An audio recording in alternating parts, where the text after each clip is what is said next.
प्रिय छात्रों, हिंदी के इस शिक्षण सत्र में आपका हार्दिक स्वागत है। आज हम पंचलाइट कहानी के तीसरे भाग का अध्ययन करेंगे। इस भाग में हम कहानी कला की दृष्टि से पंचलाइट कहानी की समीक्षा प्रस्तुत करेंगे। किसी भी कहानी की समीक्षा कुल 6 शीर्षकों के अंतर्गत की जाती है। तो आइए इन्हीं 6 शीर्षकों के अंतर्गत हम पंचलाइट कहानी की समीक्षा देखें। प्रश्न: कहानी कला की दृष्टि से पंचलाइट कहानी की समीक्षा कीजिए या पंचलाइट कहानी की विशेषताएं बताइए। उत्तर: पंचलाइट फणीश्वरनाथ रेणु की एक आंचलिक कहानी है। इस कहानी में पेट्रोमैक्स, जिसे गांव वाले पंचलैट या पंचलाइट कहते हैं, के माध्यम से कहानीकार ने ग्रामीण परिवेश व ग्रामवासियों के मनोविज्ञान का अत्यंत सजीव चित्र प्रस्तुत किया है। कहानी कला की दृष्टि से पंचलाइट कहानी की समीक्षा निम्नवत है। पहला शीर्षक: कथानक अथवा कथावस्तु। दोनों में से कोई एक भी आप लिख सकते हैं, दोनों एक ही बात है। प्रस्तुत कहानी का कथानक अत्यंत संक्षिप्त एवं रोचक है। महतो टोली के पंच पेट्रोमैक्स तो खरीद लाते हैं, किंतु वे उसे जलाना नहीं जानते। उनके लिए यह अपमान की बात है कि पहली बार ही उनका पंचलाइट किसी दूसरे टोले के सदस्य द्वारा जलाया जाए। यद्यप टोले के नवयुवक गोधन को जलाने की विधि ज्ञात है, परंतु वह नवयुवती मुनरी से प्रेम करता है। इस कारण पंचायत ने उस पर प्रतिबंध लगा रखा है। जात की प्रतिष्ठा को देखकर गोधन पर से प्रतिबंध हटा लिए जाते हैं। वह पंचलाइट जलाकर सभी का दिल जीत लेता है। इस प्रकार पंचलाइट जलाने की समस्या और समाधान के माध्यम से कहानीकार ने ग्रामीण मनोविज्ञान का सजीव चित्र उकेरा है। दूसरा शीर्षक: पात्र और चरित्र चित्रण। प्रस्तुत कहानी घटना प्रधान है, चरित्र प्रधान नहीं। इसमें आंचलिकता को ही विशेष महत्व दिया गया है। फिर भी कहानीकार ने कुछ पात्रों की विशेषताओं को बड़ी कुशलता से उभारा है। इस कहानी में सरदार, दीवान, गुलरिका की और फुटंगी झा एक वर्ग के पात्र हैं तथा गोधन और मुनरी दूसरे वर्ग के। जहाँ सरदार में मुखिया के सभी गुण दिखते हैं, वही फुटंगी झा विनोदी स्वभाव के व्यक्ति हैं और मुनरी की माँ गुलरिका की परंपरावादी होते हुए भी गुणों का आदर करने वाली हैं। गोधन साधारण नवयुवक है जो मुनरी से प्रेम करता है। वह पंचलाइट जलाने की कला के कारण सभी प्रतिबंधों से मुक्त हो जाता है। मुनरी एक ग्रामबाला है जो गोधन से प्रेम करती है। उसमें नारी सुलभ सील व संकोच है।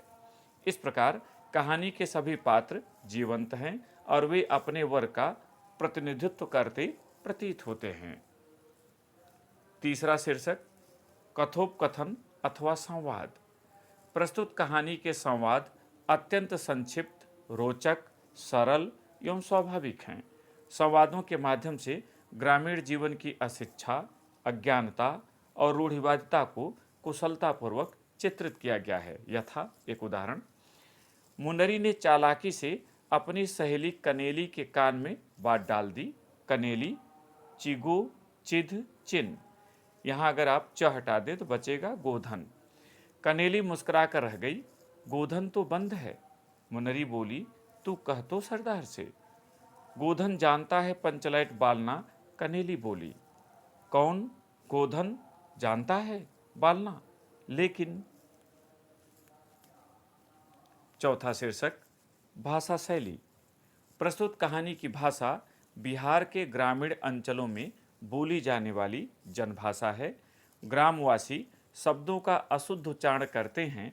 कहानीकार ने भी इसी रूप में शब्दों का प्रयोग किया है। यथा: टोले की कीर्तन मंडली के मूल गायन ने अपने भगतिया पक्षकों को समझाकर कहा, देखो, आज पंचलाइट की रोशनी में कीर्तन होगा।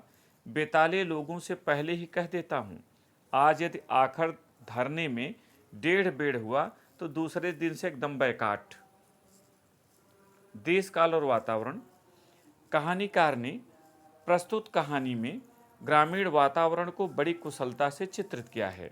ग्रामीणों के आचार विचार, उनकी मान्यताएं, अंधविश्वास और कुरीतियों के स्वाभाविक चित्रण से वातावरण जीवंत हो उठा है। यथा: गांव वालों ने आज तक कोई ऐसी चीज नहीं खरीदी जिसमें जलाने बुझाने का झंझट हो। कहावत है ना, गाय लूं तो दूहे कौन, लो मजा, अब इस कल कब्जे वाली चीज को कौन बाले। छठा शीर्षक, उद्देश्य।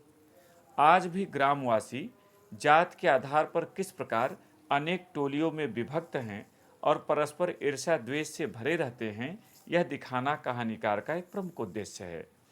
आवश्यकता किस प्रकार बड़े से बड़े संस्कार और निषेध को अनावश्यक सिद्ध कर देती है, यह दिखाना भी कहानीकार का एक उद्देश्य है, जिसे उसने गोधन के माध्यम से बड़ी कुशलता से अभिव्यक्त किया है। जिस गोधन पर मुनरी को देखकर सलीमा का गीत गाने के कारण पंचायत ने प्रतिबंध लगा रखा था, पंचलैट जला देने पर न केवल उसके सभी प्रतिबंध हटा लिए जाते हैं, बल्कि उसे मनोवांछित आचरण की छूट भी दे दी जाती है।